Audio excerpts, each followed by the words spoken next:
Hi, my name is Mark Chandick, and I'd like to spend a few minutes talking to you about the basics of life insurance. The purchase of life insurance may be one of the most important decisions you ever make in your financial life. However, it's a decision that most of us will put off until something happens that hits close to home.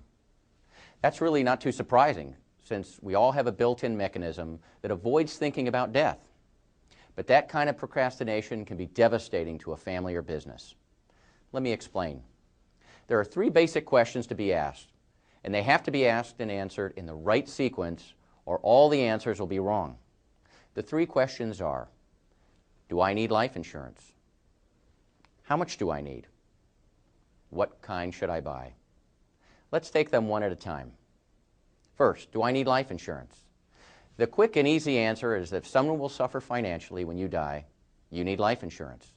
That could mean your family, perhaps aging parents, or maybe even your business partner and employees.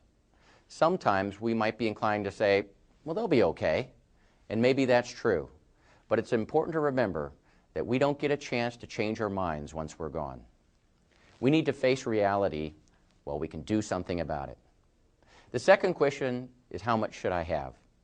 Some experts recommend a rule of thumb that runs anywhere from 5 to 20 times your annual income. Obviously, with that kind of spread, the rule of thumb isn't very helpful. So how do you determine if you need $100,000, $250,000, $500,000 or more in life insurance coverage? The best way to figure out what you need is to have an insurance professional conduct what's called a financial needs analysis. Here's how it works. You'll start by gathering all of your personal financial information and estimating what your family members would need after you're gone to meet their financial obligations. To calculate this figure, you'll need to think through three types of expenses. First are immediate expenses, such as funeral expenses, uncovered medical costs, taxes, and outstanding debts you want paid when you die, such as automobile debt and credit card bills. Second is ongoing expenses, which is basically money for your family to live on for a specific period of time. It helps pay for everyday living expenses like food, clothing, transportation, mortgage, or rent payments. And finally, life insurance proceeds can be used to fund future expenses, such as money to fund a college or retirement savings plan. After you've figured out your family's needs, you'll then want to tally up all of the resources that your surviving family members can draw on to support themselves. This would include things like your spouse's income, savings you've accumulated, and any life insurance you already own. The difference between your family's needs and the resources in place to meet those needs is your need for additional life insurance. Let me share a story with you that illustrates the value of properly calculating the need for life insurance in a very powerful way.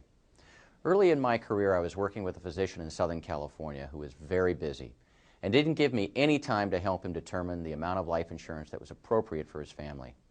Rather, he asked me to simply sell him a $500,000 policy. I complied with his request, only to read several months later that he had been killed by a hit-and-run driver while changing the tire on the side of the freeway. I took great pride in being able to deliver the much-needed cash to the family, only to be shocked to learn that the doctor had 9 children, 3 of whom were in college at the time. I distinctly remember sitting in a room with his wife and all of his children when they collectively asked me, "Is this all there is?" I felt badly that I hadn't found some way to break through to the man and convince him to approach the process the proper way. I vowed never again to shortcut the process and to always calculate the real need for life insurance. I never have shortcut the process since, and you shouldn't either. There are no do-overs with life insurance.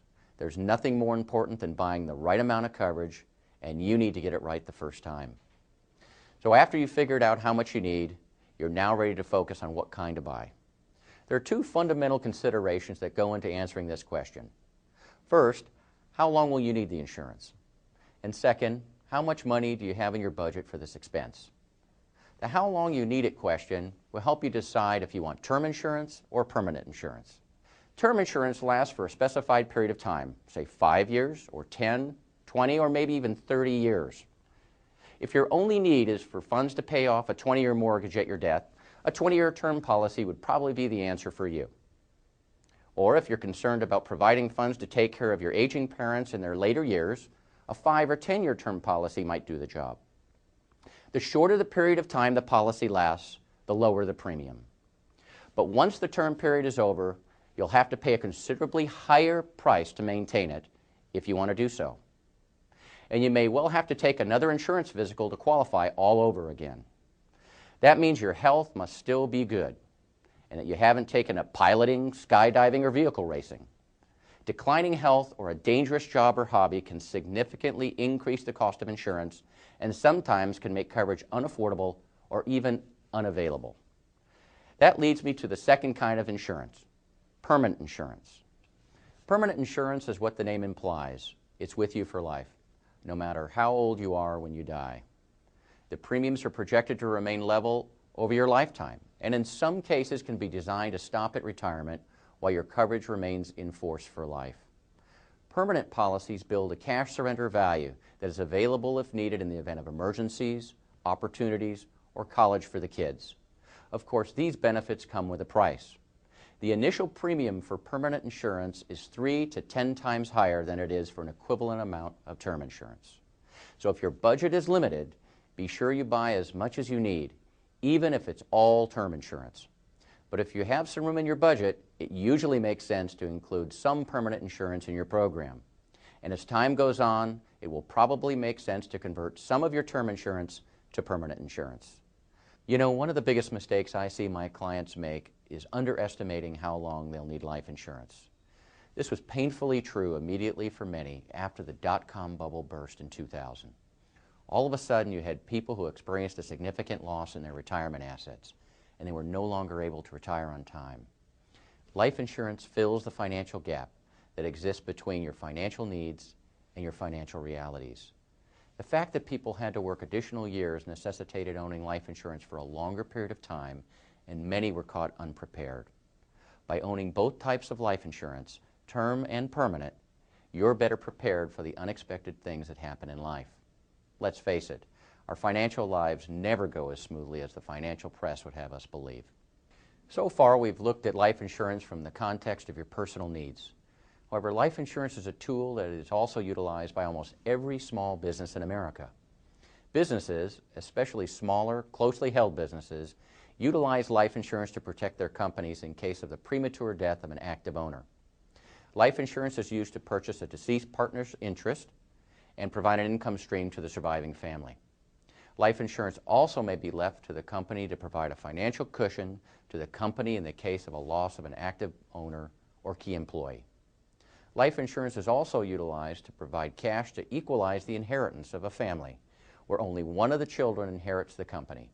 And finally, to provide cash to pay federal estate tax, so that the company doesn't have to be sold to pay the tax liability. These uses of life insurance keep businesses in business, families financially secure, and Americans employed. So there you have it. A properly designed life insurance program is as essential to a sound financial plan as a strong foundation is to a home.